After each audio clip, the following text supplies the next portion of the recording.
This episode of the Nerd Corporation podcast may contain spoilers and explicit language. Listener discretion is advised. Hey, it's Mike Zeck, designer of the Black Suit Spider-Man, and you're listening to the Nerd Corporation podcast. We are the Nerd Corporation.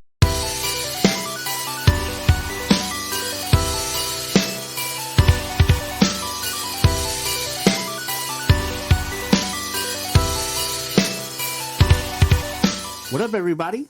It's podcast day. My name is Eddie Lyon, a.k.a. Mr. Scroll. With me, as always, is Cole Simper. Don't expect to bless you after the third sneeze. Get your shit together. If I can figure it out. Derek Reese. I'm the Scroll Dirk Diggler. Nick Lewis. I am known as the Elder Scroll. And Angela Wooden. I witnessed someone once sneeze and fart at the same time. A snart. A snart, I yeah. was expecting spontaneous combustion. I was going to say, I thought they'd explode. That's a lot of pressure. From Under both. pressure. And we are the Nerd Corporation. Welcome to episode 165. Oh, my stars and garters. We're going to be talking about Secret Invasion, the core arc of Marvel's big crossover event. There's going to be a Secret Invasion coming up soon, so we figured it was... And Thunderbolts. Yeah. Yep. And so we figured it would be cool to cover it. But first, let's get on with the nerd news. So in unprecedented WWE news, Vincent Kennedy McMahon retires from the WWE. Finally, the McMahon has come back away. It's almost like to retirement. He's resigning, but it's not called that. Like, Right. Well, see, and it's crazy because at first he had already stepped down, quote, from all of his duties, but it was just like in name. And then a couple of days ago, as of this recording, he just put out a tweet that was like, at 77 years old, I think it's time for me to, throw in the towel, like just retire. Jesus. at 77 Christ. years old and minus $20 million from trying to keep people quiet. Just fucking crazy. Yeah, at 77 years old and still living in the early 90s. Yeah. I guess I'd better hang it up. I mean, what a fucking like wild it was so out of left field. Do you see this as just what it is, or do you think that there's something way deeper than this? It has to do with the Vince allegations. McMahon leaving Yeah. via a tweet. No, doesn't I'm seem sure he like- was. I'm sure behind the scenes he was told, "Look, you need to retire or you're fired. Like, just step down, man. Like, let's not make it embarrassing for you." So to go as so disrespectful route as to not give him any fanfare out at all.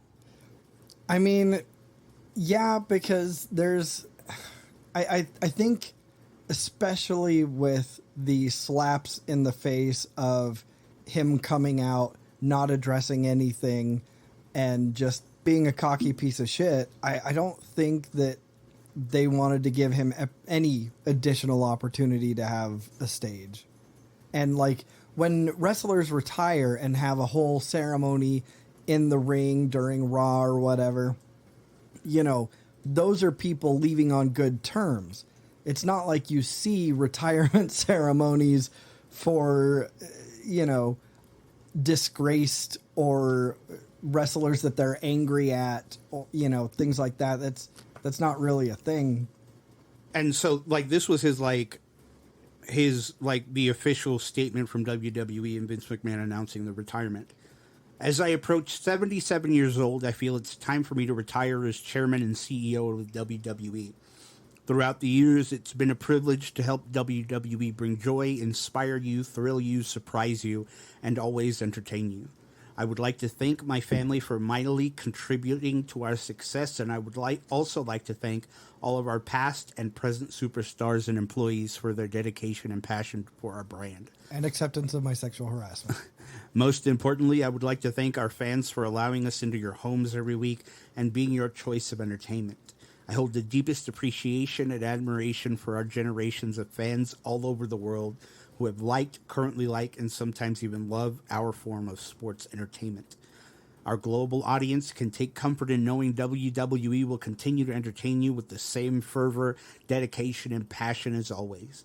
I am extremely confident in the continued success of WWE, and I leave our company in the capable hands of an extraordinary group of superstars, employees, and executives. In particular, both chairwoman and co-CEO Stephanie McMahon and co-CEO Nick Khan. As majority shareholder, I will continue to support WWE in any way I can. My personal thanks to our community and business partners, shareholders, and board of directors for their guidance and support through years. Then, now, forever, together. I wouldn't say continued success. I would just say newfound success. Well, yeah, I mean, I'm like, and this is what I was saying before.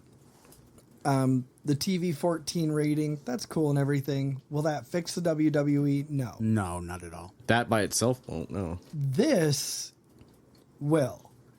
Like, hopefully. I mean, of course, who knows what stranglehold.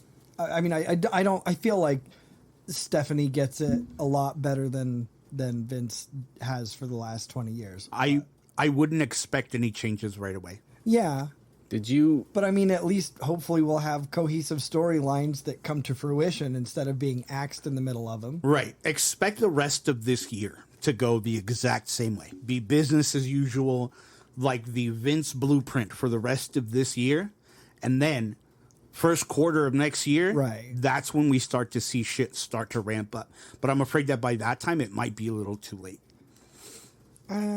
Like too late for what? For them to recuperate all of the loss that they're having right now. I mean, by that time, right now with what AEW is doing with Ring of Honor, TNA, and AAA,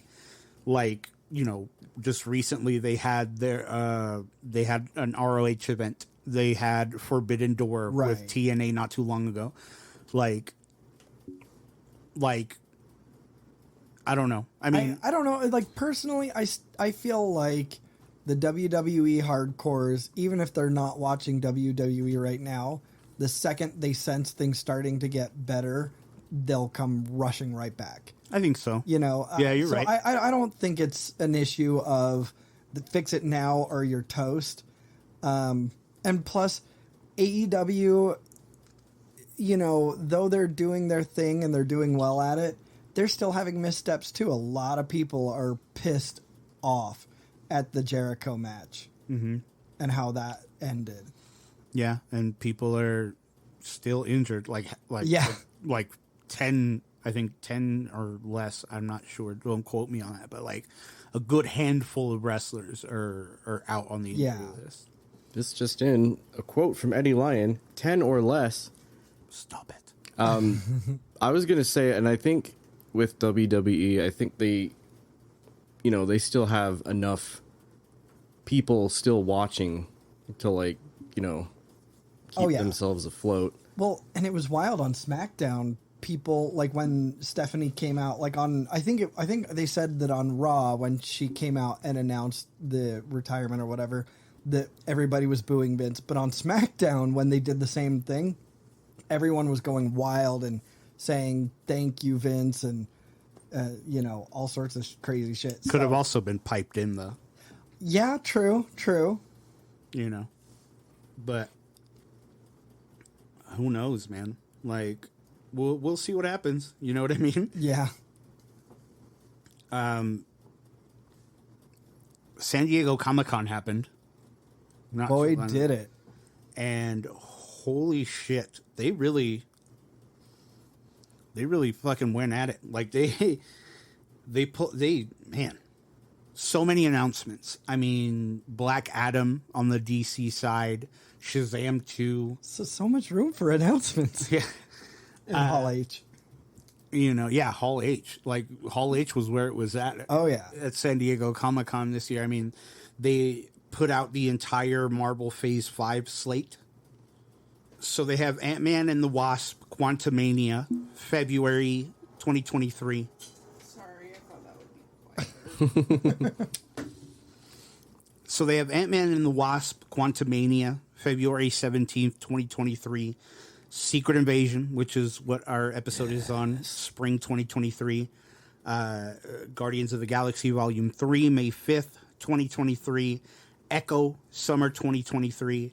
Loki Season 2, summer 2023. The Marvels, July 28th, 2023. Blade, November 3rd. Ironheart, fall of 2023. Agatha, Coven of Chaos, winter of 2023, maybe beginning of 2024. Daredevil, Born Again, spring 2024. Captain America, New World Order, May 3rd, 2024. That is the current Phase 5 slate. And Daredevil's going to be... I don't think they've said if any of these will be shows or movies, but I know Daredevil's going to be a show, right? Yeah. Daredevil's going to be a show. I think Secret Agatha... Invasion is Invasion also is a a show. show. Secret Invasion is also I believe House of Agatha is a show as well. Yeah. Yeah. House of Covens, Or, yeah. Loki, Echo, Ironheart, and I think that's it. So the movies we're getting are Ant-Man and the Wasp, Guardians of the Galaxy, The Marvels, Blade, and Captain America: New World Order. Dude, the Marvels... I can't wait for the Marvels. That's Dude, going to be dope. After watching Miss Marvel, like, what an amazing... I can't wait for Mahershala Ali to take on Blade. Oh, man, I'm so ready. Eddie, when you said in our chat that you just finished the last episode of Miss Marvel, and I finally got there, and I heard the word and the sound, I out loud was like, "Oh, Yeah. like Gogoy. so." Do you care about good. spoilers for it? Did you watch the whole thing? Yeah, Oh, yeah. so I watched it. So at the end of the episode of Miss Marvel, her friend Bruno goes, who's been like studying her condition or whatever, is like, I noticed something in your genetic makeup that is what's giving you these powers. And- Metachlorians. yeah, exactly. Yeah. She's and then, a Jedi. and then all of a Crossover. sudden, I'm sorry. Yeah. Continue. And he's like, it's not the bangle giving you powers, it's your body. It's a mutation. Ooh. And the X-Men theme Oh, yeah. plays. You hear- and remember, they've really not been allowed to say mutant Yeah. because of Of Fox. Yeah. And so that was, and I barely heard it. Like when it happened, he said mutation, and I heard like the last little like guitar like lick, and I'm like, wait. Yeah. And I like rewound it, and See, and I was watching it having not really paying attention to the number of episodes. I didn't know I was on the last episode, and I heard it, and I was like, "Oh fuck, dude!" Well, and like I'm totally excited about it, but I have mixed feelings about it because she's not a mutant. Well, She's in the an comic- inhuman in the yeah. comics, and so that's a little tough to reconcile. But hey, it's bringing us mutants, so fuck it. Yeah. I mean, with the introduction, Like I'm just excited, with the introduction of Professor Xavier Oh, in yeah. Multiverse of Madness. which was great because they also did the da-da-da-da-da-da. Yeah. So, and then X-Men 97 coming soon, Yes. which picks up where the original series left off. So, it's exciting. A lot of other things were announced at San Diego Comic-Con, but it's a lot to talk about. So, Oh, and we also have She-Hulk, but that's a series as well. Right? yeah, She-Hulk is Yeah. a series as well. So, And that's what's bringing Matt Murdock back. yeah, Right. because her and Matt Murdock are a thing. But yeah, Wouldn't mind being a thing with She-Hulk. right. Throw me Death around. by Snoo. Today is a good day to die. The spirit is willing, but the flesh is spongy and torn. Do we have anything before The Last of Us? I think that's all we wanted to. Because I have a thing. Gonna do. Oh, Ric Flair. Yeah. I didn't even bother looking anything up because I knew we were pretty stacked. Yeah. I mean, I just really quickly, in the way of news, wanted to announce something that I really wish I didn't have to. Ric Flair, who's like a bajillion years old, is coming back for a final match. Who knows? It may be a death match. He could die. I mean, you know. Jimmy, could you look up... Last man standing match. Pretty much. Could you look up Ric Flair's age for us? Oh, by the way, welcome back. We missed you last week. Yeah, 73 years old. Yeah, this motherfucker... Anyway, Yeah. I want to see him die in the ring. Fun fact, we share the same birthday. oh yeah? Ric Flair and I, yeah. Ric Flair's birthday. Well, he's only 4 years younger than Vince. Like, Yeah. Yeah. Shit. and Vince, quote unquote, got in the ring at WrestleMania, but that was an abomination. It was. So Flair and Andrade, if you remember, Andrade El Idolo, right? Is that close? No, it was pretty close. Yes. They're going to be having a tag match Tag main match. against Jeff Jarrett and Jay Lethal. What year is it? I don't know. It's. I feel like it's kind of just a commingling of like the, different times are crashing in on each other. This is a multiverse. It is. bro. It is. It's the multiverse of madness. Right Ric now. Flair and Jeff Jarrett. I mean, Jeff Jarrett physically has held it a fair amount more together than Flair. I don't. How Well, I old, mean, how old is Jarrett? Jimmy, could you look up how old Jeff Jarrett is? I mean, Ric Flair, like, even like 10 years ago, was still pretty, he's Jeff Jarrett's 55. Oh, okay. Yeah. So there you go. Yeah, Ric Flair, like 10 years ago, was in the ring doing his woos and his stepping. And he was definitely very flabby. Not at all. Well, right. But I mean, his peak was like the 80s. Yeah. You know what I mean? But yeah, no, this, God, why is this even happening? Dude, I would rather just hurry up with this Captain Insano shit. Dude, yes. Nick, you weren't here last week. Have you seen this? Do Paul you know what White, this is? the Big Show, acquired the rights to the Captain Insano name, and they're bringing him into into Shut the AEW. fuck Yeah. up. Yeah. Oh my God. Captain Insano shows no mercy. He does show no mercy, yes. But yeah, well, I feel like that deserves our Nerdcorp L of the Week. Ric Flair. Shame on you. You know better. And in fact, your body is saying shame on you. Right? Like your Leave whole it alone. your whole body's giving you an L of the week right now. Just let me rest, man. I know. When you said that, like, Captain Insano thing before you explained it to me, I was like, what is this, like a metaphor for? No, this is real. But yeah, so that's dope shit. Is Bobby Boucher gonna come out and hit him with the steel they've chair? got to. They've Bro, got to. at least Adam Sandler. Yeah. They've got to have him come out at least once. Remember when he came back and Mud Dogs won the Bourbon Bowl? You remember that, don't you?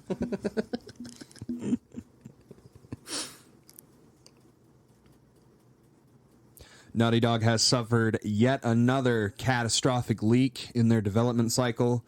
The Last of Us Part 1 leaked once again, full all the way through. What the fuck? Yeah. We saw gameplay further confirming that it has no... they're not updating the controls completely.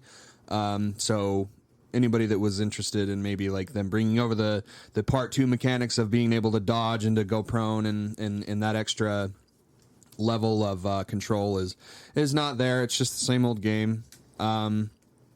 They just decided to get on with it and release what they were going to show, probably during a state of play, I would imagine. Like, it looked pretty detailed. It was 10 and a half minutes long. Like, it's in a very clearly pre-recorded. So I don't think it was something that they did, like, immediately right away after, like, the leak. Because they released the video, like, 2 days after the leak. And they're like, okay, fuck it, just show them what they want. You should probably have led with that in the first place. I don't know. I do see how a lot of people got misled because they did say it's like, you know, they used a lot of verbiage about being rebuilt from the ground up for PS5, but I understand, like, you know, development's not for games is not cut and dry, simple. You know, if you were to add a dodge mechanic to The Last of Us Part 1, it would probably break the game in several different ways. And so maybe instead of saying rebuilt from the ground up, let's say something like, I don't know, I would say remastered, but you already have that, you know.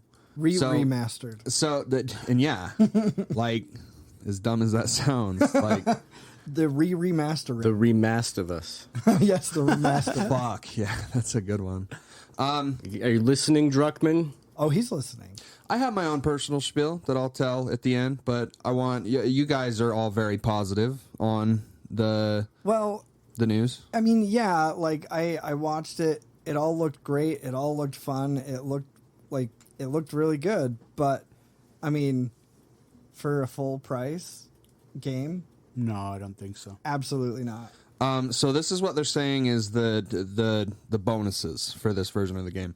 New AI and physics. It looks like they just kind of beefed up the smartness of the AI. Right. So Like, it's yeah.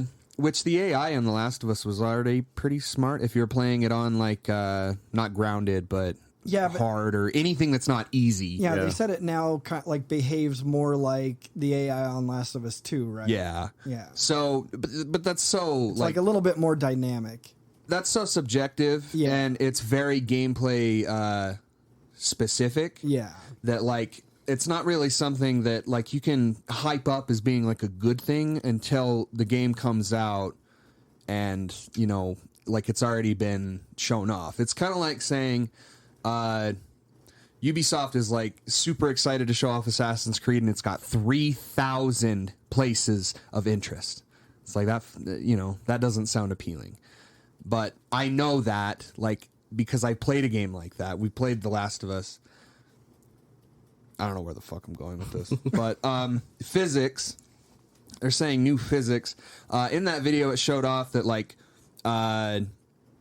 you can throw a bomb into an area that's got a lot of glass, and it will like explode. Like the glass.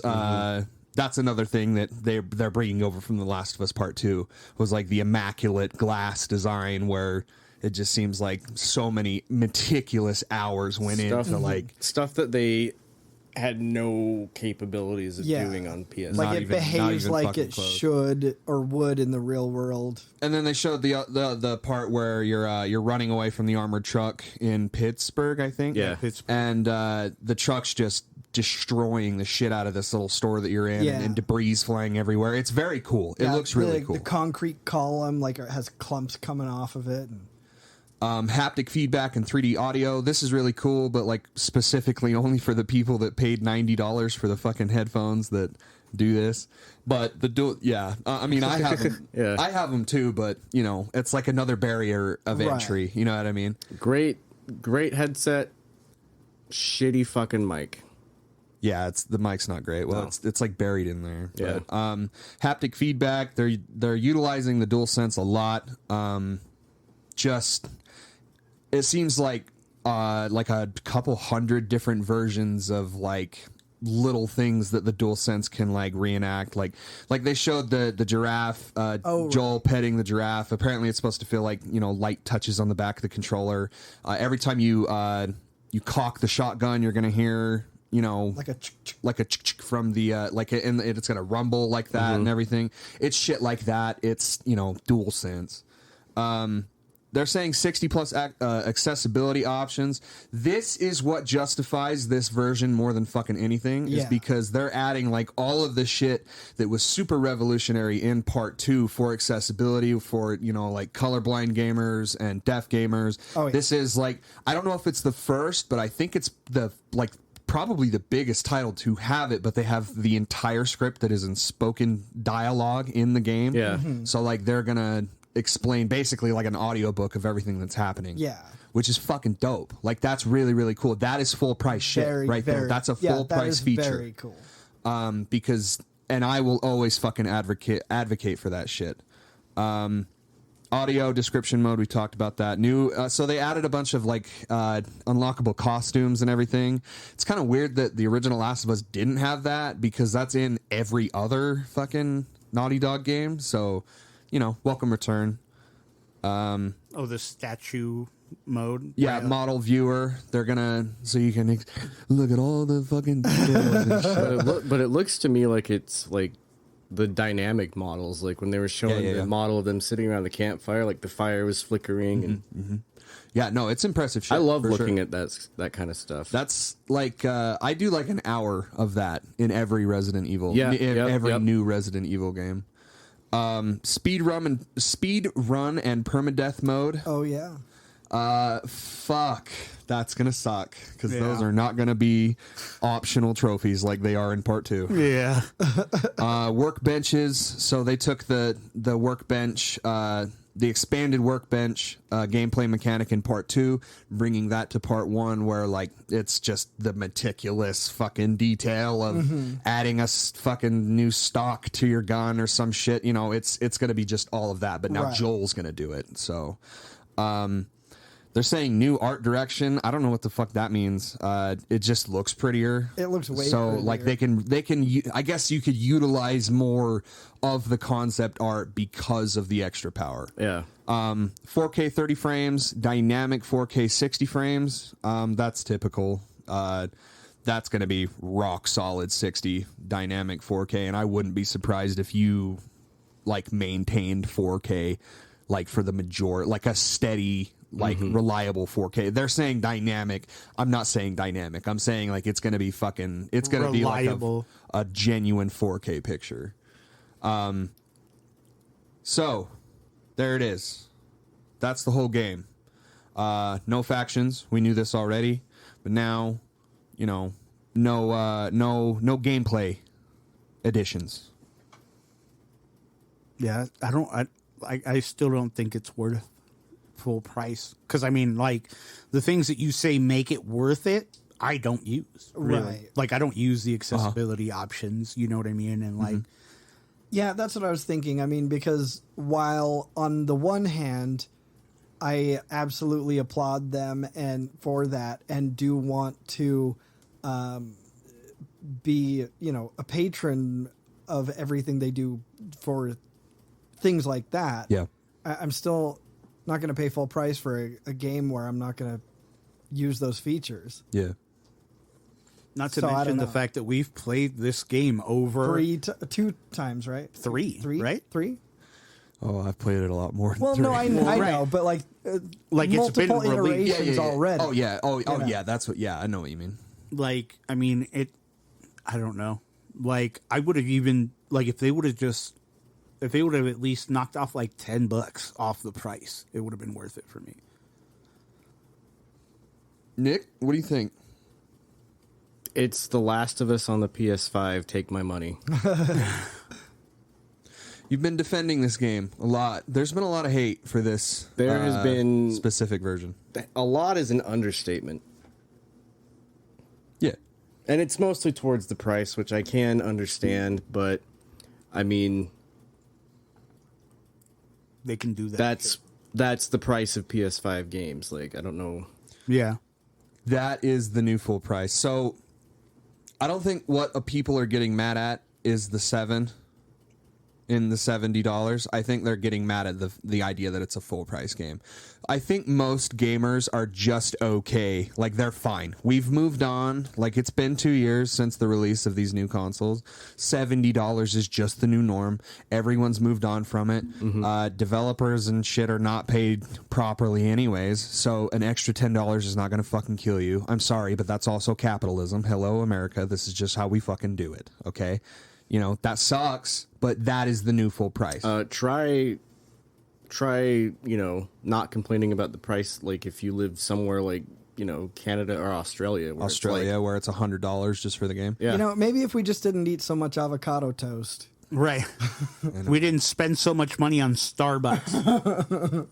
Leave the coffee out of this. It's more the idea that it's a full-priced video game. Whereas in 2013, they sold it for full price, of course, because it was a release for the PS3, brand new exclusive AAA release from Naughty Dog. And then again in 2014 for the PS4, or for the PS4. I almost said PS14. There probably will be one on the PS14. Probably. So, and I did gladly. I paid $60 once again to get that game on my PS4, and I don't fucking regret it. I still don't. It's right there.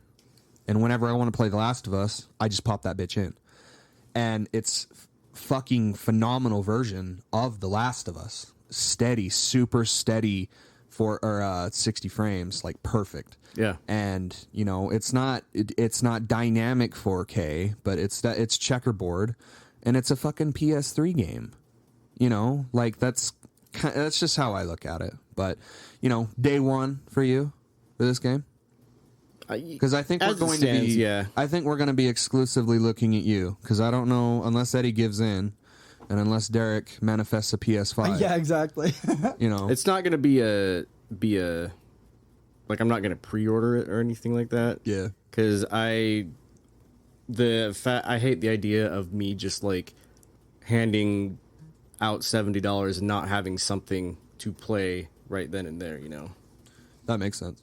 No, but I totally get it. I don't know, like, I don't know if it's going to be day one, but it's definitely going to be week one. Yeah. Month one. Here's where I stand. I was very upset when I saw this news. First and foremost, I'll start with my most poignant criticism of Naughty Dog at this point. Fix your fucking security systems. Whatever the fuck you're doing, it's not working. Fix it. For fuck's sake. Massive, insane fucking leaks on the last 3 projects. What in the fuck is going on? Fix it. For fuck's sake. Now, the price. Full price. For the same game. A third time. If you haven't played The Last of Us, this is your chance. This is the definitive version, as Neil Druckmann has said quite a few times at this point. Still super interested to find out if they're going to change shit. I really want to know what they change, because if you don't remember, they kind of goofed with the doctor in part 1. Abby's dad is a black man. Yeah. In the first game. So they're very obviously going to change that. And of course, you can't account for everything. You know, only psychopaths do that, you know, in like Stanley Kubrick and those fuckers. So it's understandable that they're going to change things. If you own a PS5 and you somehow haven't played The Last of Us, of course, this is worth $70, hands down, for sure. The Last of Us, even if you have played The Last of Us, I think you could make a case for it being a full price game in 2022 with the improvements that they've put in on top of. Now let's look at it like this: that original experience, that story, those mechanics, everything very kind of rosy, right? We look back 2013, it was a different fucking time. Have you tried playing The Last of Us right now? No. Especially after going so hard on number 2. It's rough. It's really rough. And I don't know about you, but like, I haven't had even the idea of returning to part 1 after part 2. Like, every time I want to play The Last of Us, I just think about part 2. So, I think that game is worth that amount of money. I do. The quality of that game stands so fucking head and shoulders above everything else. Every other fucking video game, The Last of Us does something that they do not. And so I see that price is worth it. Me specifically, no. I'm not getting it on PS5. What saves this fucking project for me is PC development. That is where you are going to get my $70 for this game. You heard it here first, everybody. Well, Cole Simper is a PC master race. He's a PC simp. Yeah. So, exactly. You know, and when September 2nd comes and we get that game, I'm going to pop in The Last of Us Remastered for PS4, and I'm going to play it right along with you guys, because guess what? I'm playing the same fucking game. The same fucking game. Nothing changes. Yeah, I don't know that I need the introduction sequence in better graphics. It makes me sob like a bitch on PS3 version. I don't need more realism added to it. Yeah, God, I can't wait to see how this game looks on PC. Good fuck. Like, and it's kind of imbued a little bit of excitement in me about this project. Is like, oh fuck.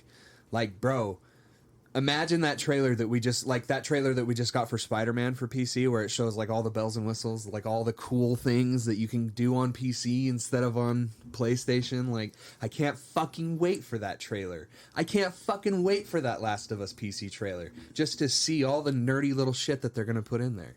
That's worth $70. This project isn't worth $140 though. I'm sorry. It might be. I might get it on PC too, because games like this I love to stream, and I hate streaming from console. Like, it is the worst. And it's because I'm so spoiled with my PC setup, and I've got my layout and I've got my scenes, and I can switch back and forth. And with console, it's like, oh, hang on, I gotta go to the bathroom, and they're just staring at like a fucking pause screen. Yeah. I don't know. There's been a lot of talk of whether or not this game deserves that amount of money. I think this game deserves $100 personally. Like, they would never do that, and no one would ever buy it. But in my own personal opinion of The Last of Us, is like it's just so much better than everything else that it's like, really, me personally, if I never played The Last of Us but I knew about its quality, I would spend that amount of money. Like, and I did like sevenfold with part 2, because I bought the fucking PS4 and I bought the collector's edition and I bought it for Joey. So it's like, don't ever fucking question my loyalty to Naughty Dog. Don't you ever fucking do that. I remember the first time I played it, I didn't have a PS3, and a buddy of mine, my friend James, we used to work together at. Do you guys remember Discovery, like the call center? Oh yeah. Yeah. We used to work together there, and we became like really good friends. And so he's like, we were talking about video games, and he was like, "Have you played this?" I'm like, "No, I don't have a PlayStation." He let me borrow his whole PlayStation 3, at the time, like the PS3 equivalent of like the 3D DualSense headset or whatever. Yeah. Like the gold headset, or Yeah, platinum. Yeah, and like I just sat down, and I was just glued to my TV screen for like 3 days. Like, I didn't play anything except that. Now we all bought the collectors of we did of 2, right? Mm-hmm. Gosh, that was so dope. I like that was that. I mean, that and Soulstorm, I think, are the only collector's editions I've bought of a video game. Shit is crazy, man. But I mean, only time will tell. Well, and not only that game's going to be $20 by Christmas. So I know. That's just what happens. Like, you can go pick up Remastered for like $11 right now. Like, it's disgusting. And I've said that for years, of like, that's disgusting. Like, you shouldn't sell a masterpiece like The Last of Us for $10. It should go for fucking, full price. Like, that's just the quality of that game. I mean, there are fucking Super Nintendo games that cost more, right? Like, that fucking try and buy Mario 64 for $10. Yeah, not gonna happen. They have it's like 60 still. They have a sealed copy of the original Pokemon Blue at Fun Unlimited for $400. Jeez, that's fair. And I was gonna say aptly priced, but and I've seen it. The box is in nice condition. Oh, it's immaculate. Crazy. Yeah. If you're listening on YouTube, please don't forget to like, comment, share, subscribe, and hit the bell notification. We want to get into as many nerdy ears as possible, and that's the best way to help us. Also, we have a Reddit, r/Nerdcorp podcast. Tell us you love us. Tell us you hate us. Tell us we suck. Just talk to us. Fight with Cole. He's Who's ready. Silver Knight? That's Fillmore. That's Fillmore? Fuck yeah. Thank you, Fillmore. Sorry I wasn't like, you like messaged me right when I was waking up to go to work. And so I was like, fuck, I gotta hit him up back now, but they were like kind of shitty answers because I was like typing when I was asleep. It's funny. I thought, like, fight with Cole. Hey, who the fuck is Silver Knight? Like, I was, oh shit. I was like, what kind of shit did Fillmore start? Motherfucker. Also, we have merch. tpublic.com and search The Nerd Corporation. Get some of our specialty logos on anything in TeePublic's inventory. Mugs, shirts, tapestries, pillows, tote bags, phone cases, the works. If you love us and want to support what we do, consider supporting us on Patreon, patreon.com/NerdCorp Podcast. Several tiers of loot to have access to, from stickers and shirts to extra content and bonus episodes. If you can't make a monthly contribution, consider supporting us on PayPal, paypal.me/NerdCorp Podcast. We want to have the best loot, the best giveaways, and give you the best nerdy experience, and that is the best way to do that. And speaking of the merch, just a friendly reminder that we have the new the NWO logo rip. Yes. Up there as well. Yes, please. Join the Nerd Corp World Order. So, on to the subject of the hour. Marvel's Secret Invasion. Yes. So, I've been wanting to do this one for ages. It's true. And it's true. ages. Yeah. And I finally exerted my will. It was just my turn. But yeah, this is one of my absolute favorite major Marvel crossover events, and I'm really excited to hear what you guys think. I knew like the bullet points and everything, but sure. I hadn't actually. There's very few comics that I've actually read, just because like when I was growing up, like I didn't get into like the whole superhero fandom and all that until like a little bit later on. But yeah, this was a fantastic story. Yeah, it's so good. So, and I'm maybe I should have mentioned this to you guys beforehand, but I'm sure you now know. So, Secret Invasion basically comes on the back of Civil War. Yeah. Right. So this is Captain America's death and just what happens after. Yeah, and the registration of, people with superhuman abilities and all of that. And it's also a world in which, so this, one of the major overarching background themes is just how the convenience of centralizing all of our data and the background companies and systems that run things can just absolutely fuck us over, because all they have to do is take out Tony Stark's system and everything's gone.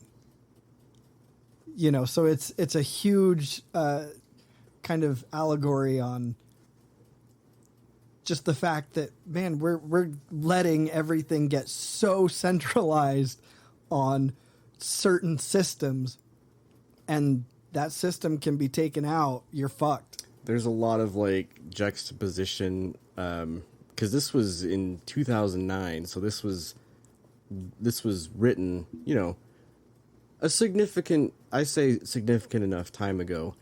And as I was reading through it, I read half of it like the other day, and then I finished it today because I just wanted it to be like in my head for the day.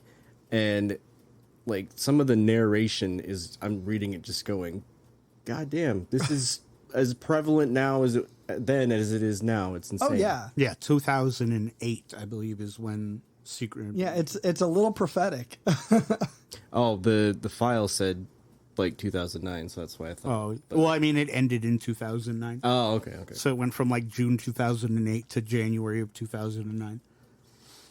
But yeah, no, I mean, and like the main characters, the New Avengers, the Mighty Avengers, the Fantastic Four, X-Men, Nick Fury, the Initiative, Thunderbolts, Inhumans, the Skrulls, the Skrull Kill Crew, Hood's Crime Syndicate, Norman Osborn, and Marvel Boy, Novar. Like those are like the main characters. It was written by Brian Michael Bendis. Of course, the fucking goat. The fucking goat. I mean, notable works are House of M, Yes. The New Avengers, Ultimate Spider-Man, Daredevil, Age of Ultron, He was in Civil War too, wasn't he? Civil War, the second iteration. Oh, okay. Yeah, the second iteration of Civil War. And funny thing is before any of us besides Eddie was even a part of this, he was the source. He was the first episode. Wasn't Yes, he was the very first episode of the Nerd Corporation was Brian Michael Bendis. So, yeah, I mean, this story was like, even just reading it again was really fun, and it like kept me on the edge of my seat, even though I knew exactly what was going on. It's such a good read.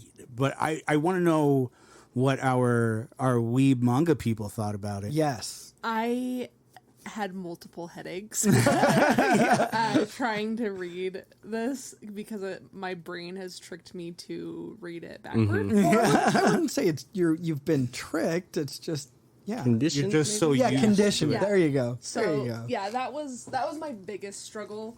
I would often have to go back and reread like pages because I'm like, none of this makes sense. It's because I'm reading it backwards or the normal way. But no, I actually really enjoyed it because it reminded me quite a bit of The Thing. Right. So, and then there were also like bits and pieces that I was able to pick out, like the Illuminati. I was like, I know about this. There were some names that I was like, I don't know who they're talking about. And then I was like, oh, okay, it's this person. But Yeah, there are times where they'll say something and then subsequently explain what it was they were talking about. That's what Marvel Comics do very well. Is like they always have new readers in mind, so they're always like, you know, like when Novar tries to talk to them, or Hulkling, when Hulkling tries to talk to them, he's like, "I'm Hulkling, son of Queen blah blah blah. I'm a Skrull just like you." You know what I mean? Like one of the things that Marvel does very well is have new readers in mind. The only thing that I was like kind of not really struggling with at first is I'm reading it on this like 15-inch like laptop screen, right? And when they have the big like, you know, you're like, oh, I gotta scroll down, and then I gotta scroll over, and I gotta see the whole picture, and there's more dialogue that I didn't see, and then it's just like, oh god, am I reading this in the right order?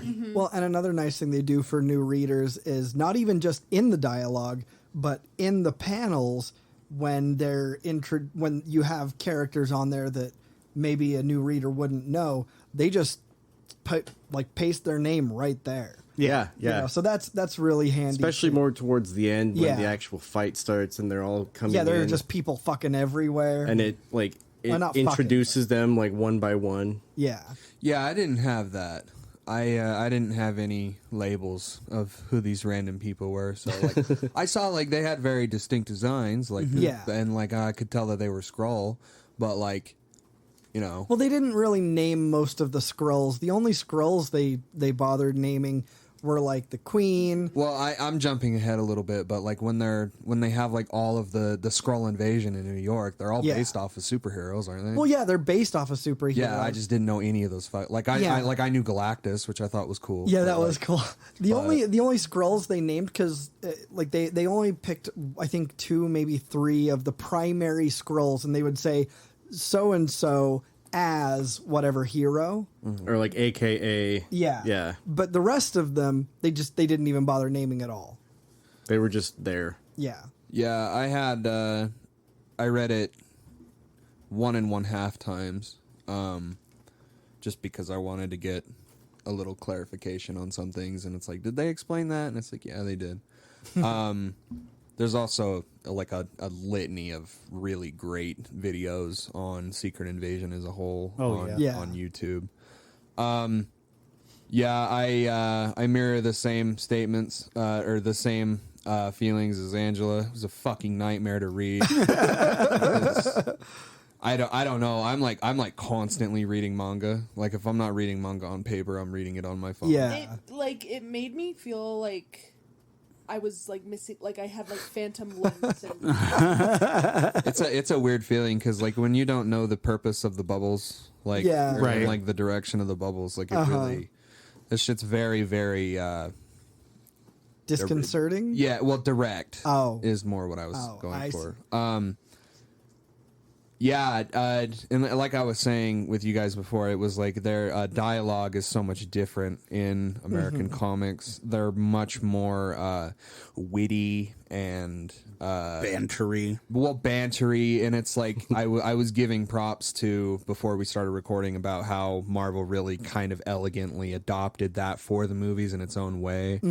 Like, we can make fun of Marvel movies for saying like, you know, all the cringy shit that it does, but it was in the comics before, Yeah. so it's more just like a labor of love. Yeah, it's all very quippy. Like, I like Peter Parker in the movies. I don't like Peter Parker in the comics. He just seems like a dork to me. Well, he is a dork. Yeah, but like too dorky, you know what I mean? But no, it's a cool fucking story.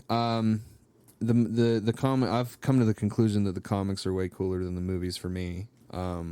Just because like the way that it has the pathway to engagement that comics do. It's a lot more of a personal touch. Yeah. No, yeah, it's and it's you know, it's no surprise, no coincidence, because I kind of really fell off of anime, and I really only fuck with the manga.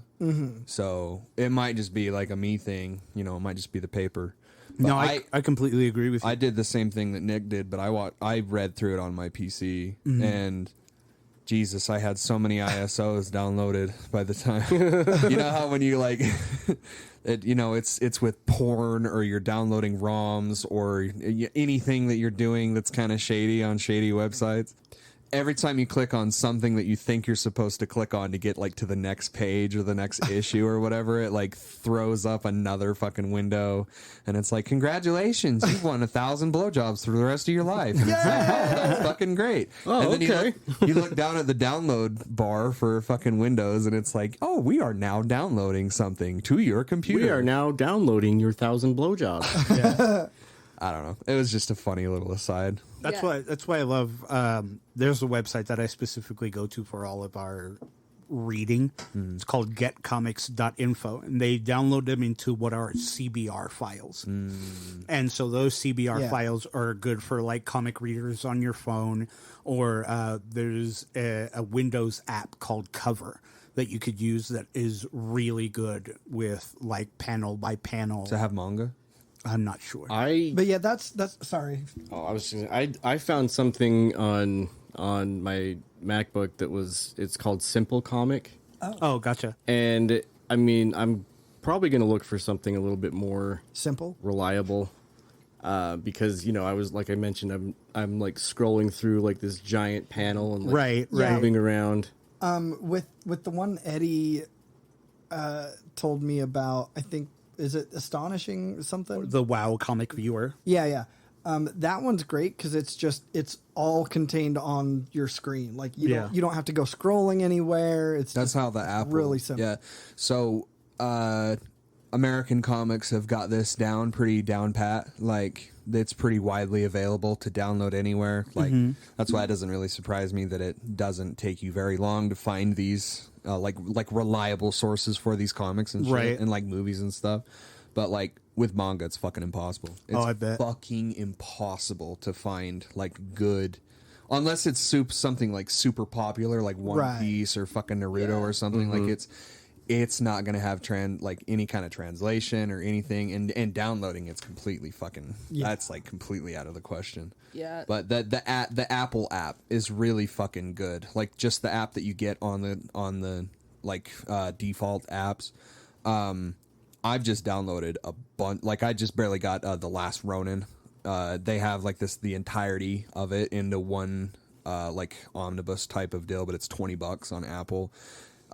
Don't sleep on that, by the way. You specifically, Nick, because I want to read it. There's a ton of great, really, really good shit on there. And they're expanding to manga, like, substantially, too. Like, all of Berserk is on there for, like, $3 a fucking volume.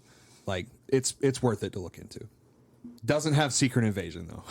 I tried looking for that, but they don't have it. And see, and I I have the Marvel Unlimited app, where you can just, buy whatever issue it is you want or whatever, you know, like for when I can, afford to like sit down and buy a comic. Their layout is so cool because it's literally panel by panel. Yeah. And it's almost like a motion comic. That's actually kind of dope. I just really like that. But Well, and it was funny because Misty was laughing at me today because she was like, well, don't you have the comics? I was like, well, yeah. And she's like, well, why don't you just go get them and read the actual comic? And I was like, I don't want to touch them. yeah, I've read through them once. I don't want to touch them, but I do. Obviously, I want to brush up. I have 3 comics that I got.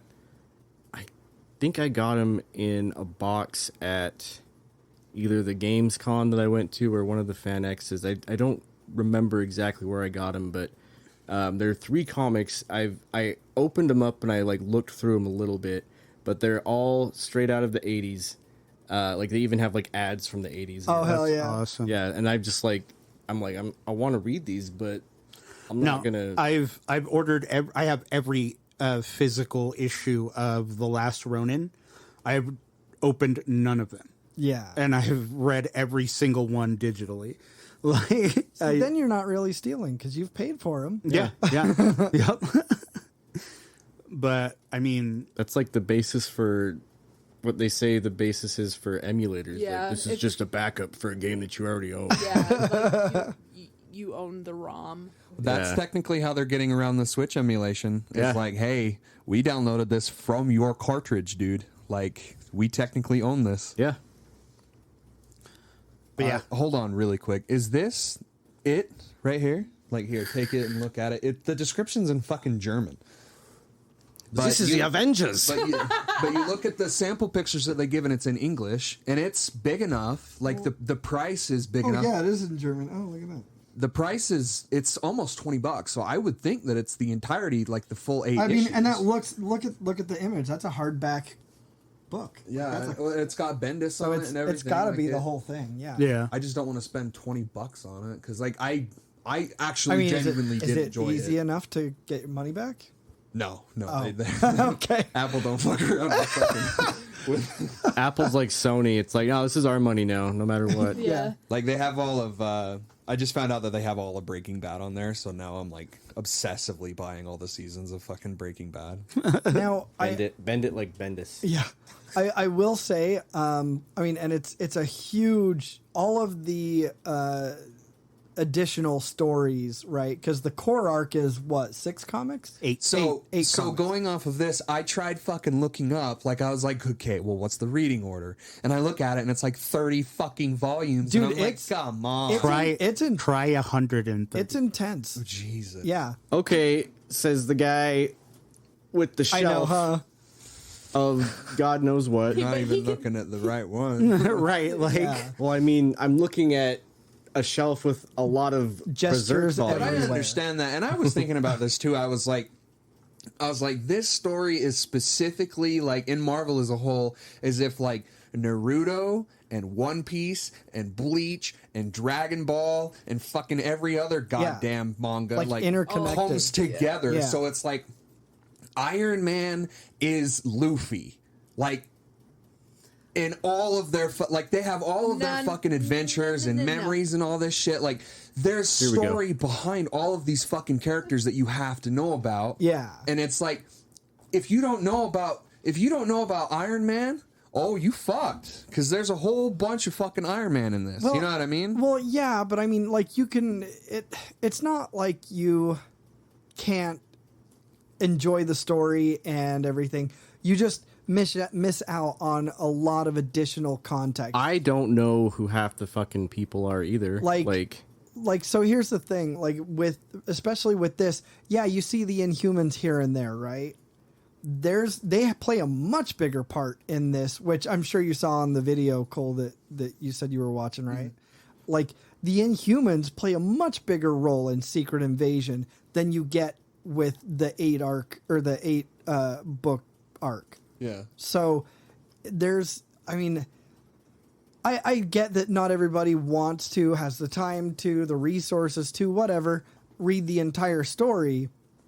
But man, like all of the connecting books that aren't part of that core arc add so much context. So now you know why One Piece is so fucking good, is because like it's that story building that you didn't even know that they were doing back then. Yeah. And then hundreds of chapters later, they're like, hey, remember this guy? He's a big fucking deal. And it's like, that's what One Piece is. That's like the secret sauce to One Piece. Yeah. I would like to point out that if Tony Stark is anyone, he's Guts. They've got they've both got the suits. Yes. How dare you? How fucking dare you? I want to hear this. The iron, dare you. the suit is the Berserker armor. Not Yes. really, though. There is no shot that Tony Stark First of is all- Luffy of all people. Well, that was just an example. That was a really bad example. But Yeah, that's what I'm saying. If okay, Tony but you Stark could have just is- said that it was a bad example. You had to disrespect my fucking boy Guts. Hey, comparing hey, him. hey. Tony Now Stark you're died a disrespecting legend. You my watch your- boy Iron Yeah. Man. You watch your mouth. So Captain America dies Yes, at the end of instead At the end of Civil War. Instead of Iron Man. Oh, at the end of Civil War. So Thanos and all that was just like that Yeah. was a whole different like, hey, this is what we're doing. We're Right. doing something different. Yeah. Okay. But then he ends up going back in time to be with the love of his life. Yeah, because like Civil War wasn't sad. just a single movie. That's some bullshit. Like Civil War should have gotten much. It should have gotten its own Infinity Saga. You know, it should have gotten its own. I feel like Yeah. I feel yeah. like Civil War should have been. Well, I don't know. It could have been like a multiple season TV show. Well, yeah, that too. Well, that's why Secret either way. Invasion sounds so good. Yeah. Yeah. As a fucking TV Like show. if they tried to do it as a movie, or even shit. Yeah, if they had even tried to do a trilogy, it would not be doing it anywhere near enough. I mean, justice. they could do a movie of the core arc of what we just read. I feel like they could condense that into like a 2-hour movie. right the core the 8 issue arc that we read could totally Yeah. be at 1-2 movies, you know, at the most. But I mean like instead of Iron Man or instead of Captain America, Iron Man is gone. So does Captain America take over So Captain Iron Man's role? So Captain America dies anyways too. He Well, yeah. So who do they have? Ironheart. Bring in Falcon. Ironheart. yeah. an Ironheart. Yeah. They could have Ironheart, or even if you want to go crazy left field swing, you can get Pepper Potts Iron Cheadle? Woman. Don Cheadle? Well, no. No, yeah, the actor Don Cheadle will be Yeah. in the new art. That's Yeah. what I'm saying. Bring Don Cheadle. Yeah, as no. back as the But then they'd have two. What's his- Iron Cheadle. Yeah. Iron Dawn. Iron Dawn. Iron Cheadle. Yeah, I mean, because you could have. I mean, we could call him War Machine or Iron Patriot or whatever. Yeah. War Machine, Iron Patriot. I mean, he goes by both. But I mean, To be fair, I was just being a dick. I know. Oh, I know. Don Cheadle knows too. Yeah. And Don Cheadle don't appreciate it. Don Cheadle don't take no shit. Don Cheadle's a Patreon. Not anymore. Not after that disrespect. He's removing his patron status as we speak. Reason Cole's an asshole. He's at home in his office, just like this motherfucker. Jimmy, can you send a nice fruit basket to Don Cheadle, please? Please, thank Ask you. him to keep his Patreon. Get the good shit too. Don't go to Kroger for it. Yeah, I don't know. This story, like, I remember, like, I remember Civil War was the first big crossover story I read. And when I found out that this was just right after, like, it was so cool to me. And the Skrull Kree thing, like, That's always been something that's been so interesting to me from the Oh Marvel. yeah, well I mean, and they were, because if the Fantastic Four is Marvel's first family, right? Like that, they're basically the beginning of it. The Skrulls are the first enemy. Like they are as old as Marvel, really. Right.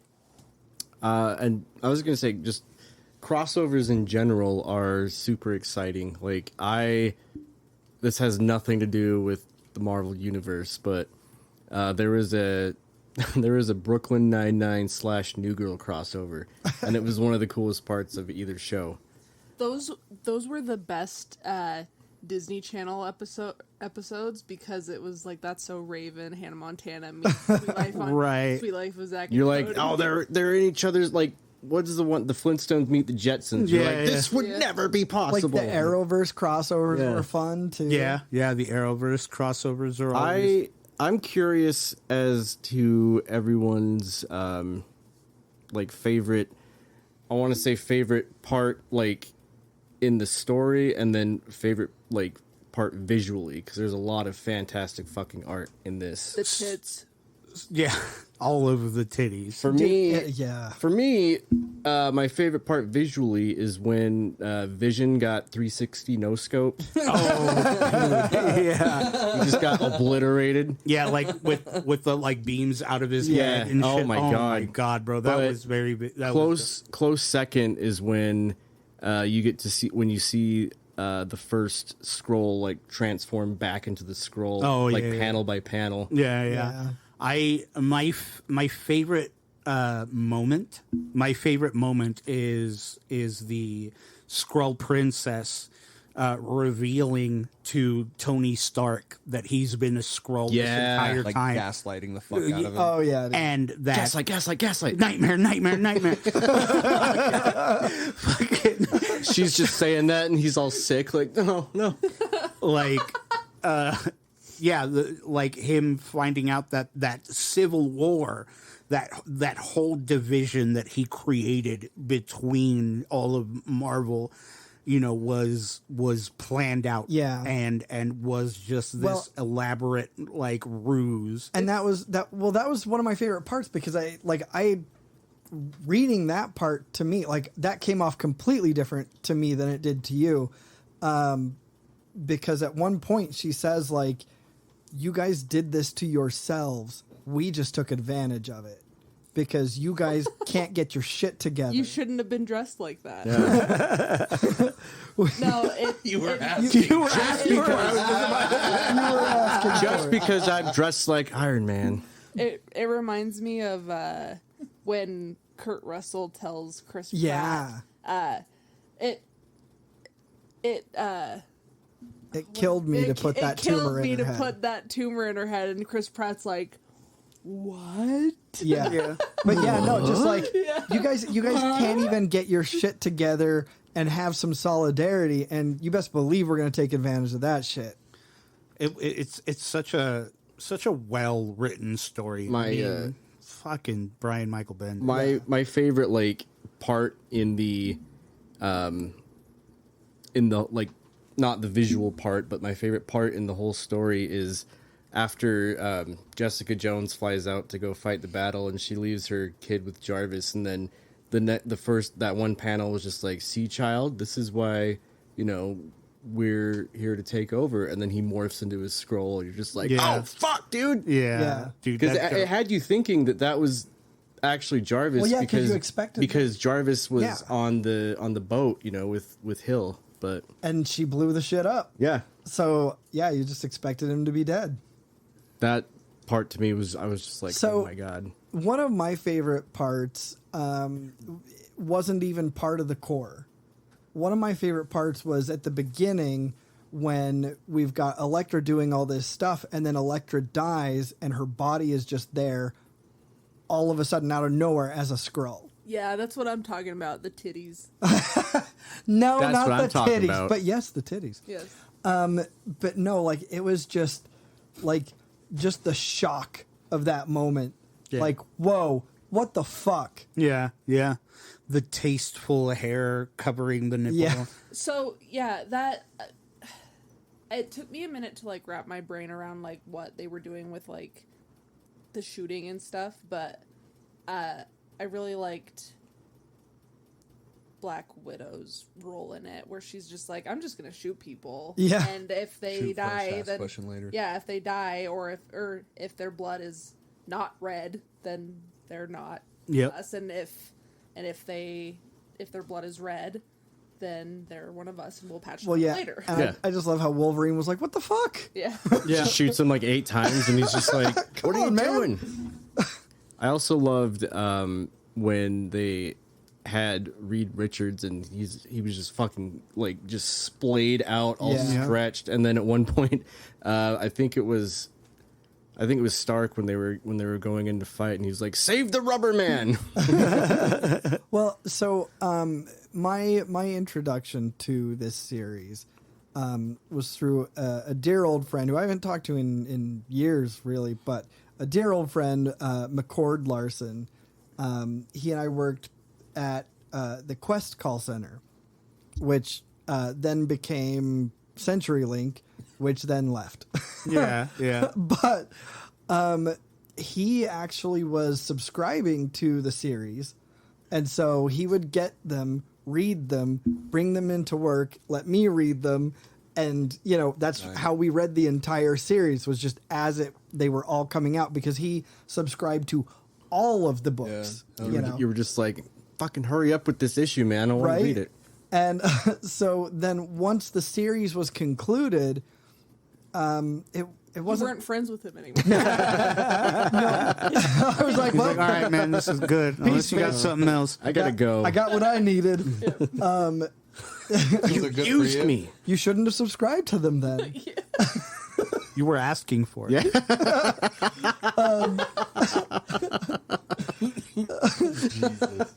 You shouldn't have been Right. subscribed to them that way. So once the series had concluded, it wasn't too long after that he was moving down to Salt Lake, so a few hours away from us.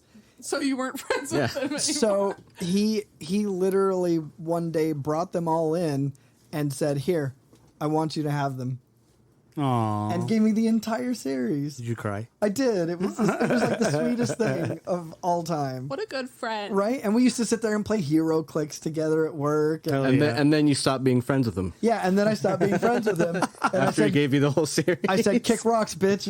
No. Thanks For the comic. No, we were Yes, still poor still sucker. friends for a while after that. And in fact, he made, as a student film, because he started going to film school down there, he made a student film of Cloak and Dagger.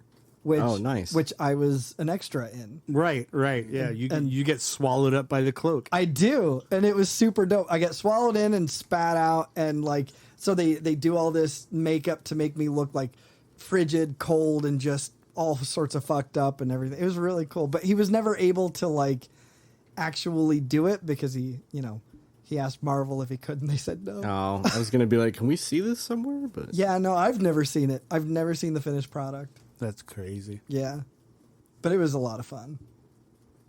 A panel that I thought was pretty cool was when they finally opened the scroll ship and all of Yeah. the old styled superheroes came out. Right. You That get, was Like you, Luke really Cage fun. was like got a fucking afro and shit. And I'm yeah. like, damn, dude. He's got his old school Power Man outfit yeah. on. Yeah. Well, and that's what was so dope about it, because like they're sowing confusion in two ways simultaneously. Like, number one, how long have they been abducting people and replacing them? Number two, who the fuck is real and who's not? So it's all of these subtle layers and subtle ways of just sowing utter and complete chaos and confusion. another thing I really liked, because everything visually about this was really pretty, but I loved how like Thor had his own dialogue style. Yeah. And like even the scrolls when they were out of like the ones that, like, obviously not the queen, because she was talking English, but when the scrolls would say something, it would just be their garbled like language. And Right. Yeah, and that's all thanks to, penciler Lainil Francis Yu, inker Mark Morales, and colorist Laura Martin. Notable works for you are Superior, The New Avengers, Silent Dragon, Superman Birthright, X-Men Volume 2. Laura Martin's notable works are Joss Whedon's Astonishing X-Men, Mark Miller's Ultimates 2, Brett Matthews, Joss Whedon's Serenity, Nice. Infinite Crisis. Oh, damn. Yeah, so I mean, these are the big dogs. You know what I mean? Oh, yeah. These are You the could, big. you could definitely tell. Like, it's pretty top tier art. And not only that, that was another thing, too, that was kind of shocking. Or not really shocking, but like abrupt, was manga's never colored. Oh, right. Manga's never, ever, ever, Right. ever colored. There's occasionally, like, in the beginning, middle, or end, like, one, like, fully colored panel, just to, like, get, like... Promotional artwork. Yeah. Yeah, like in the front of every Berserk. What did you all think of the how at the end of each I was story, just gonna mention this. yeah, they would have the accept change, and then you'd have like a mother holding a daughter, and the mother is a scroll. Yeah. Like, Or like did you see two those? people I didn't holding. see any of Oh, you that. didn't see that? No. Eddie, show him some of those. Jimmy, could you look that up? I didn't see anything like that. Oh, dude, they're Maybe I so did. great. I don't know. They were so funny. They're like Photoshop pictures. Oh my god. Get out your glasses, Grandpa, says the oldest person in the room. Yeah. And they were between like every episode. Just So fucking You should be the propaganda. Elder Scroll then. I do. I should be. Yeah. I am the Elder So Scroll. is this part of like their campaign when they like officially take over? something of that sort. You know what I mean? I didn't see any of these. So, and we didn't... we ended up not using the Dropbox. Yeah. Because... Oh. My Dropbox is fucked up. Well, and so mine, it was like... so one, it's too full. So I had to pay, like, so much money to expand. So I ended up just doing it how we will look at manga, just by typing in read whatever, and then there's a ton of porno ads and stuff, but I have a VPN too, so I got around it from It actually, it took me a while to get into mine to be able to read it, and then it took me another while to figure out, I have to have a comic book reader to read this, because I just tried to open it. Yeah, so next time just type in read whatever it is, and then like one of the first three, like the first two are typically like, oh yeah, buy it, and then the third one is like Probably the same way you're reading Berserk right now, right? Well, yeah, but I mean, if you downloaded the comic book reader, though, like I would say the way that Eddie that we do it through the Dropbox is better, because it's all inclusive. It's not skipping things. You're not missing out on things like this. Like at the end of this series, it even had all of the alternate artwork, and all of the variant covers, and it was so fucking, which was nice, beautiful. because I finished reading this and then I hopped in the shower and then I came here. So like I was kind of rushing to finish it, and I got to the last panel and I'm like, oh my god, I still have like 11 pages, and I'm like, oh, this is just the different variants. Okay, cool, I made it. Yeah, it's that's the way I think is the best way to get everything, because then you get those cool little, I don't know, it just, to me, it just adds to it, where you've got this Tap on the right side. this sort of sinister accept change. Like, I just loved that so much. I think it'd be really cool. Those are like to the variant do covers. Something on the main thing of Frank Miller's The Dark Knight. Oh yeah. I thought it was pretty dope how Fury comes in. Oh yeah. Oh, I Badass also. motherfucker. I totally forgot that he's not black too. Oh yeah. Well, Originally, no. he That's one has- thing that Marvel changed. he has been, though. Yeah. But one of the things that I did love was, who was it? Was it Spider-Man that said this? No. that was Gus. Oh my god. Was that a toot? Yeah. Oh my god. That's that Holy pizza shit. Not come, man. He's allergic to Putin. Oh, does he have celiac disease? Oh. Most dogs do. I thought you were going to say something about seaweed, but and I was very confused. especially pit bulls have like crazy allergy Oh. issues. Dang. I don't remember if it was. I don't remember who said it. I want to say Spider-Man, but I really don't think so. Anyway, one of the characters is like, "Well, at least Watu's not here." That was Spider-Man. Oh, was it? Okay. And then he shows up next panel. He's like, "Oh, fuck." Well, it's funny because he's like, that's one guy you have to watch out for. And then the last panel before that page is like, oh, and then it's like asterisks. And then Yeah, you because he's scroll. like, "Well, maybe things will be all right." Yeah. He's like, that's how you know that things are bad. And then you hit next page and it's just the full panel of a Watu just. I was heavily anticipating some Spider-Man and Deadpool action, some bromance going. You know what? And that's the other thing too. Like, there's a lot more Deadpool in the connected stories. Really? Like, oh, dude, yeah. I mean, I know it's a long story if you're reading all of them, but it is so worth it. So worth it. Oh yeah. And I mean, that's an issue where if you want to read the entire series, I will totally let you borrow the entire series. Okay.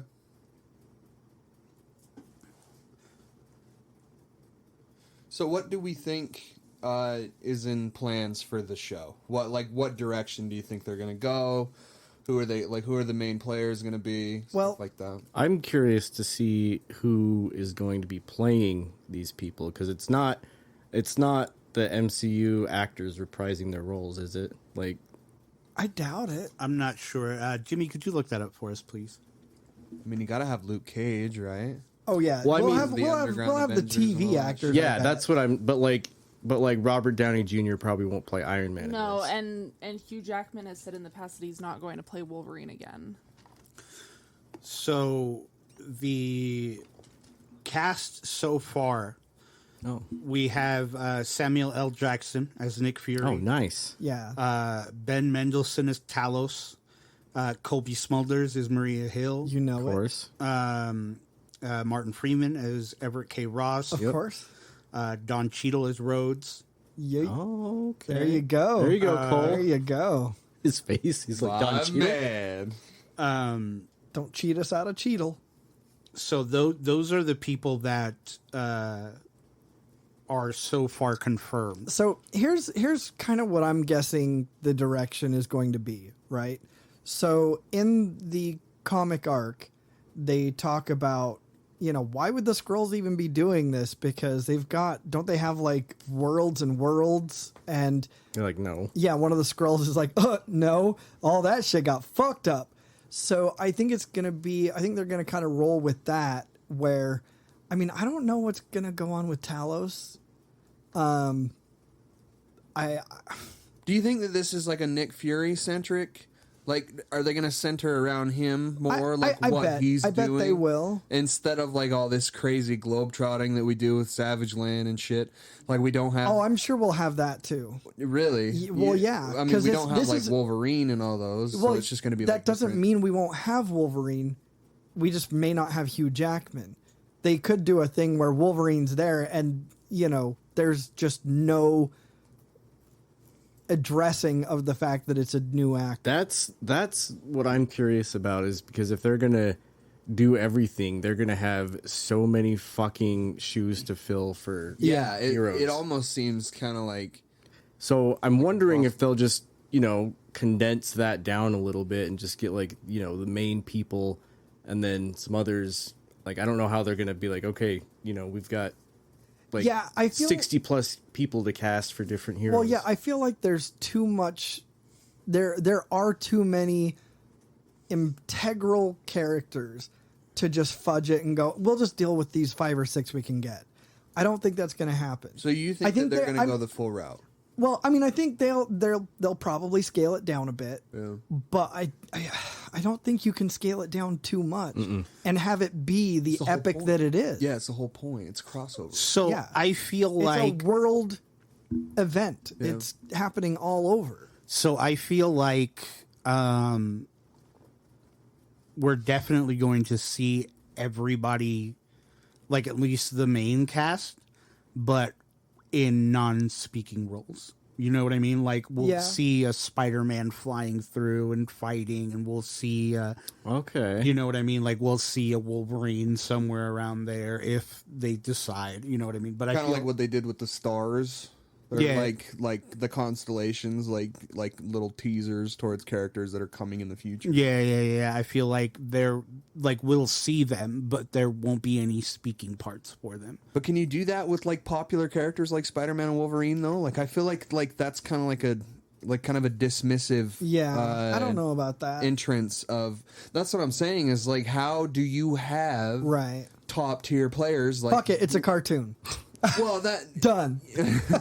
that would be really fucking cool. It would be. And actually. that would make a lot of shit a lot fucking easier. Yeah, right. Except for the Wow. animators, but yeah, that's 'em. what I'm saying is like how because like I could just see people being pissed about that. Is like we Yeah. introduced Wolverine, you know, just as an example. Okay, we're introducing a new Wolverine out of nowhere. You know, Yeah. I guess that could work like a surprise. Like, hey, guess what? Fucking Wolverine's here, and it's a new guy. There was no press whatsoever. You know, it's Yeah. like it has to be one of those shadow drop. It has to be one of those blackout I mean, surprises. we've heard right? rumors of Tarrington, right? Taron Or Egerton. Taron Egerton. Yeah, Tarrington. Love him. Lord Tarrington. That would be fucking cool. Yeah, Taron Egerton. Is he a short guy? He's Yeah. the guy from the Kingsman. Yeah. I mean, he's know. not short, but he's That shorter could than be Jackman. that could be his combined name, like Tarrington. Yeah, Tarrington. Yeah, but yeah, he's gone on record saying that he's spoken to Marvel. That would be cool as fuck. So that's who we're thinking Wolverine. I just I think mean, you he's no Jarrett Kiso, but still. right.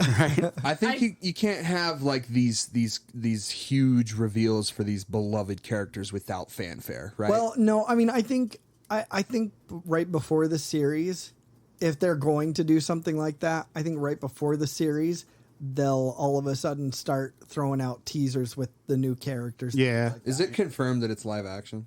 Yes. Yeah. Okay. So that like the animation thing is just kind of That would be super Just a cool. But yeah, it was. Like It if was they a- if was they a did joke. it in the same animation style as like the What If series, that would be really cool. Yeah.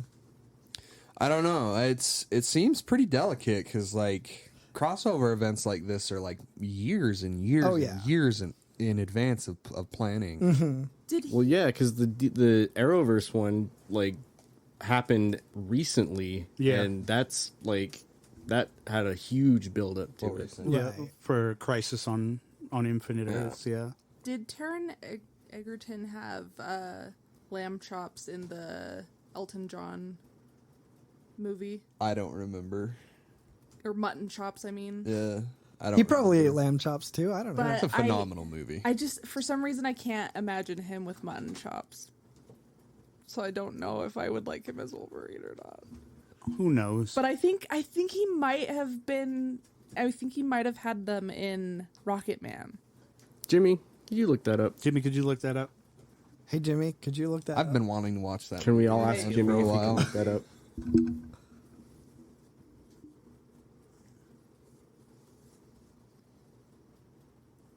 He had like sideburns, but they weren't like all the way mutton chops.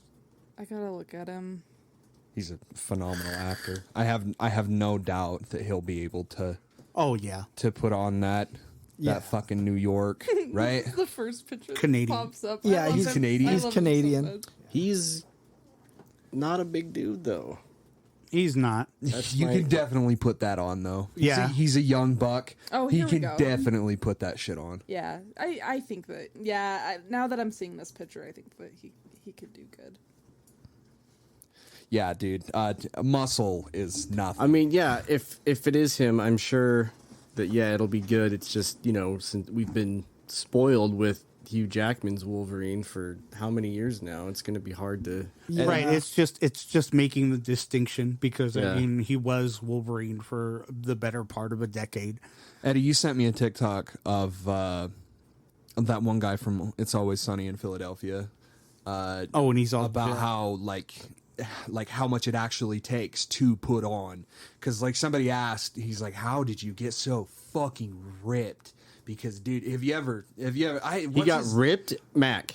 Yeah, Mac. Rob McElhenney. He got fat as fuck. He got for fat, the show. and then he got ripped, and then he got fat again. Like, And he's cut like a motherfucker. Yeah. You can wash your fucking clothes off his abs. He's insane. And then- but this TikTok that Eddie sent me is just like, it was a question from someone, you know, he was like a GQ interview or whatever, and he's like, so how can I get that body? And he just goes through and he's like, you have to quit your job. You have to visit the doctor 3 times a week. Like, they have regiments to make it so actors like get buffed up, and that Taron guy, abso-fucking-lutely. He could get turned into a little fucking tank. And then Jensen Ackles is like, why didn't you just ask them to make your suit puffy? You see that shit? It was like, it was an interview with Jensen Ackles, and he's like, he was talking to Anthony Starr about getting jacked because he like went through a big process to get jacked for the season, and Anthony Starr comes up to him and he's like, why didn't you just ask him to pump up the muscles in the suit? And he's like, oh, we're doing that now. that's what they did for me. He had like a come apart. He like, you could see like the life like. Well, leave do his you eyes. want it to look like Shazam? Right? Because Yeah, that looks pretty bad. yeah, That looks really bad. Yeah. What the fuck, DC? But I mean, I guess that is kind of how Homelander looks, though. Is like Shazam. He looks a lot better now, but in the first season, I can totally, I agree with you. He looks a little deflated, but No, a little inflated.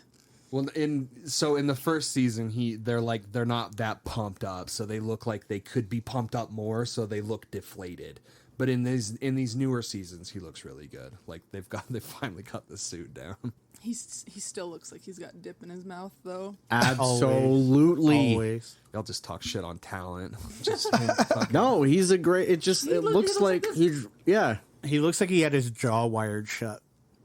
And It's he's like, called being sad and showing emotion. No, every single moment that he's on screen, you can see it. Yeah. Jimmy, pull that shit up. We're putting Jimmy to work today. Yeah. Overworked and underpaid intern. Thank you. Jimmy. Right there. He's got some Copenhagen in there or something. Long cut. Look. it's always, and it's right here too. I just started it yesterday. I have. I Yeah, have not. bro. What'd you think? Oh, you haven't. Right No, there. I- Right I- there. I can't. especially. Can't Yeah. talk about Oh it. yeah. I That like, sucks. I just That's saw. probably the best example. That first episode, really blew your dick off. Huh? Yeah, bro, that shit is wild. Fucking. So the lady partner hadn't seen the show at all. So this so she's spending the week with me. She started. She came on Wednesday, and since Wednesday, that's all we've done is watch The Boys. Yeah, and so we got to the first episode of season 3 last night. Oh my Hell god. And so we're taking a break tonight, and then tomorrow I have off, so we're just gonna watch the entire rest Fuck of the yeah, dude. season. Yeah, I caught up on Doctor Who.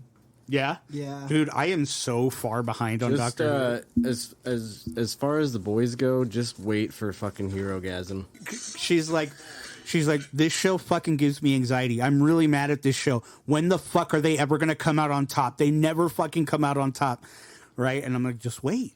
It's the payoff. And every end of the season, she's like, oh fuck yeah! And she's not a superhero type of person, like at all. Like she's not very nerdy in that respect. But Well, I mean, it's not Marvel or DC. It's not even really a quote unquote like a superhero show. right. And I was telling her about the comic and all that shit. So The Boys. The reason why The Boys is so fucking good is because it is shining a very, very, a very bright light. It's very A harsh light. A very harsh, bright light on a lot of shit today. And oh yeah, I read especially in this last season. I read an interview with Eric Kripke where I couldn't remember his name, but I'm Yeah. glad that you just said that he would be another really good Wolverine. Just gonna throw that out there.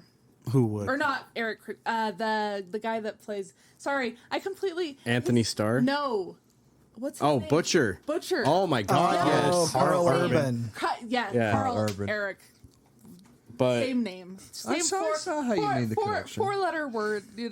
he was talking about the I mean, it's kind of it's a spoiler, so maybe I won't mention it. Yeah, don't do that. But the scene, It's where he was making fun of when Trump said, like, I could stand on Fifth Avenue and shoot anybody and people would still vote for me. And he was referencing that scene.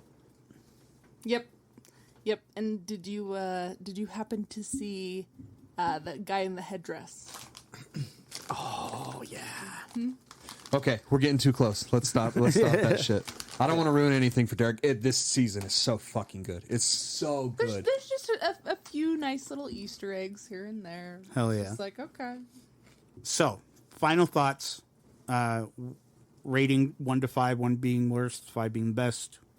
What do you guys think? I give it the gold medal. And also, you can't do it. You can't just give it a 5. And I stand by what I said. It reminded me quite a bit of The Thing. I enjoyed it. The gold star. The gold medal. You get a gold medal. Gold star sticker that just says, good work. Yeah. You did it. Good job, Brian. I give it 2 thumbs up. Highly recommend. I like how deceptive it is in terms of scale. Yeah.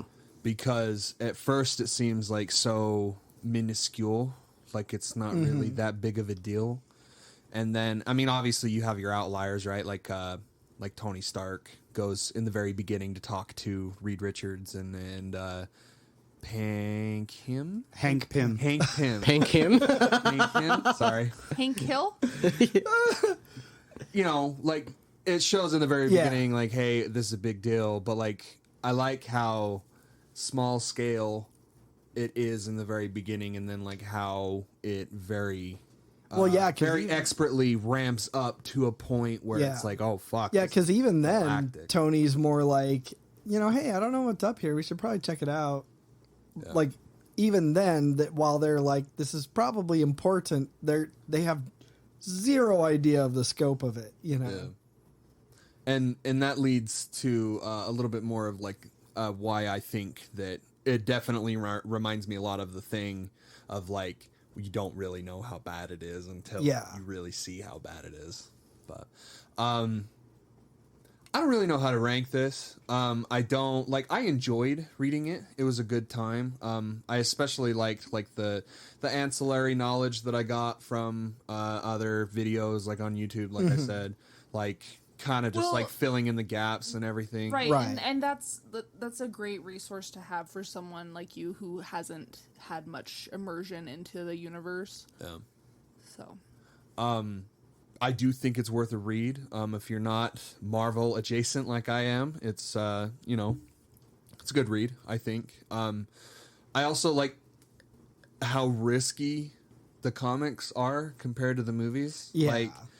Like, the Registry is a cool fucking idea, and it adds, like, an extra level of, like, intelligence and thoughtfulness to this universe that, like, I don't really see anything like that in the movies. But again, like, I'm not a fan, so I don't see that shit. They did approach that in the Civil War movie where, it's... So remember Black Widow kind of, like, goes in, like, off the grid. I mean, a bunch of them do.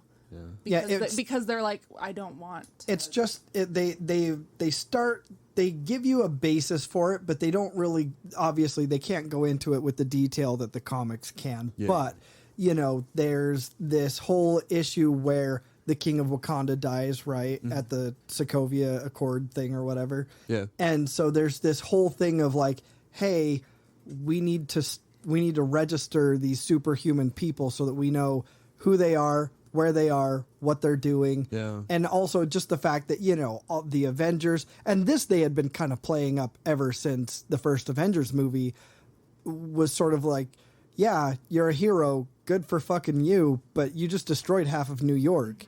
Like, what the fuck? So, they kind of played on that.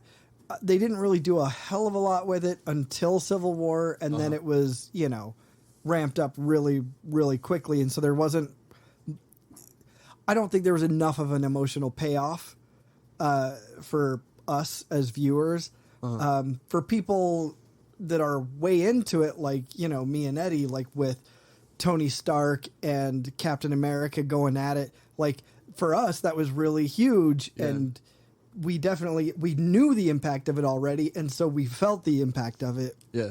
Where I think a general moviegoer isn't going to have that same experience, the same depth to that experience that we had. But Okay. so yeah, no, that's a huge thing that goes into the Civil War comics and then into this and into House of M and to like everything that's going on, within the last 20-25 years of comics. Derek, you've made it very clear in other casts that you're pretty excited for the phase of the mutant. Yes. Like we're very clearly going towards X-Men and stuff like that. Right. I'm hoping that it goes this way, but I'm really kind of glad that they've waited this long to tackle mutants. Yeah. Well, I mean, it's a whole different dynamic and a missing and very needed dynamic. Very much so. You yeah. know. Well, and I understand kind of why they waited this long. Well, And they had No to. thanks to Brian. yeah, of course. Of course, the right pieces had to fall into place, but there's a lot of nuance Right. that goes into mutants and like why that story is so cool. I was never a huge X-Men fan, but it was like the only part of Marvel when I was a kid where I was like, that might be my in. Yeah. Was the X-Men. And I really like the civil rights talk Right. that's so prevalent in the mutants shit, like in the mutants part of the Marvel universe. And that was the impetus for Stan Lee creating the X-Men. Yeah. So, and that's what I'm saying is like, instead of coming off as like a lot of the stands that they've taken have been a little rough in my opinion, but all of these years later, they've learned so much in terms of like the fan base and like social, like our culture right now with the internet and everything. Right.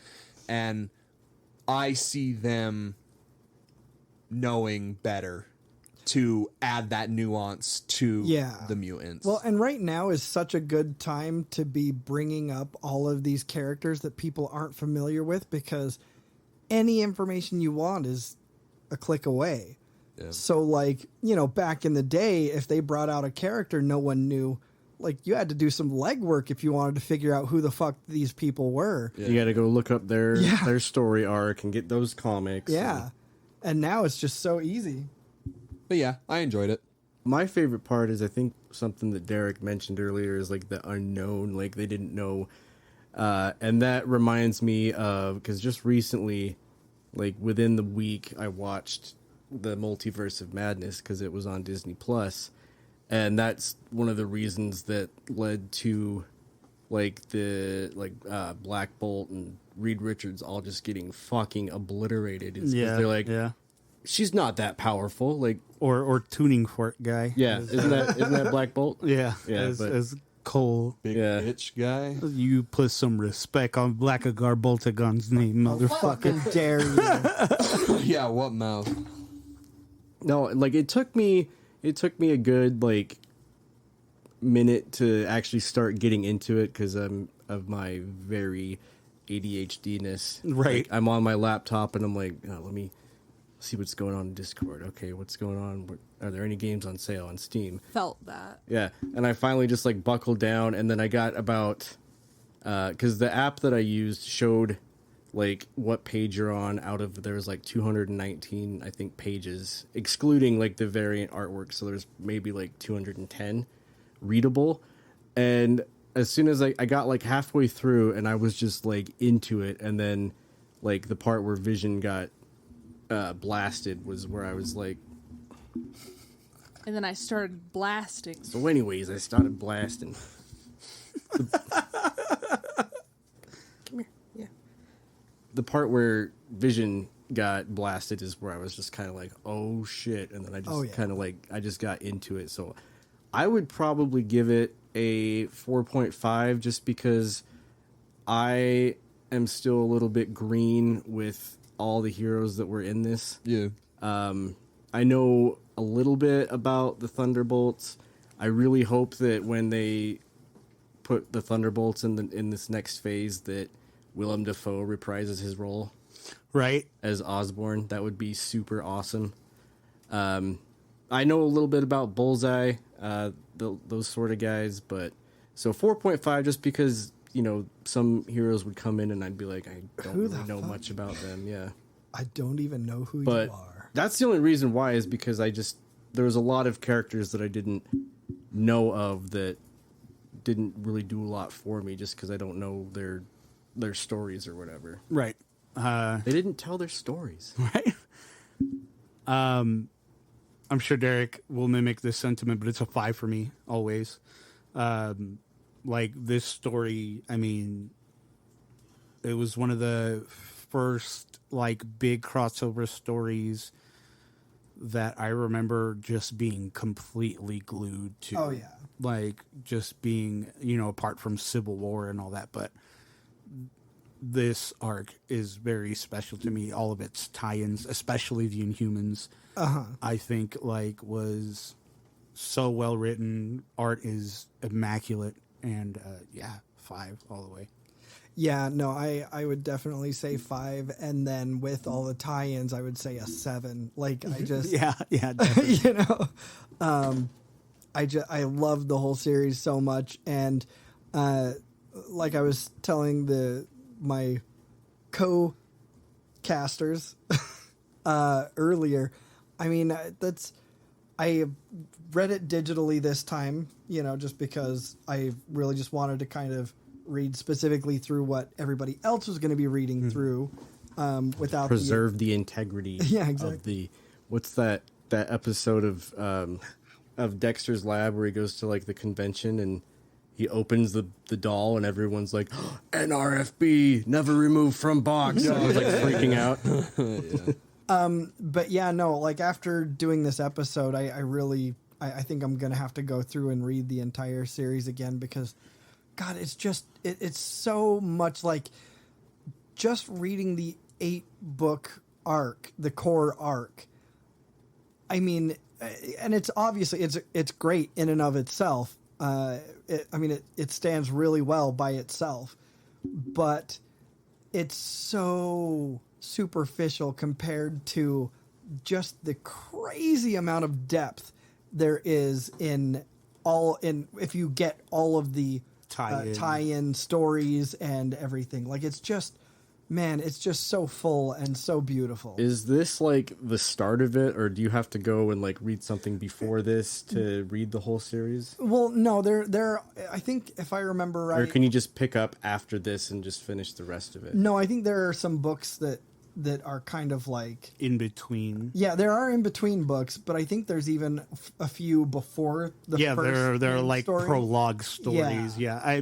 There's a reading order that you can look up on. If I can get these stories the same way, like I'm down to like, you know, I was going to say, I mean, you can read the physical ones too. Well, you didn't want to open them. Well, no, I said I would let you guys borrow them. No. Eddie said he didn't want to open up the Teenage Mutant Ninja Turtle ones. He's opened those before. I was saying, like, when I was talking to Misty that I didn't want to pull them out, you know, to reread them again just because I wanted to leave them there. Oh, I thought you meant I wasn't like, okay. saying, like, I'm opposed to, I'll totally let you guys read them. All right. So that concludes our episode on Secret Invasion. We hope you enjoyed it. As always, you can follow us on social media. On Facebook at the Nerd Corporation, a podcast. On Twitter and Instagram at NerdCorp Podcast. Or you can shoot us an email at nerdcorppodcast@gmail.com.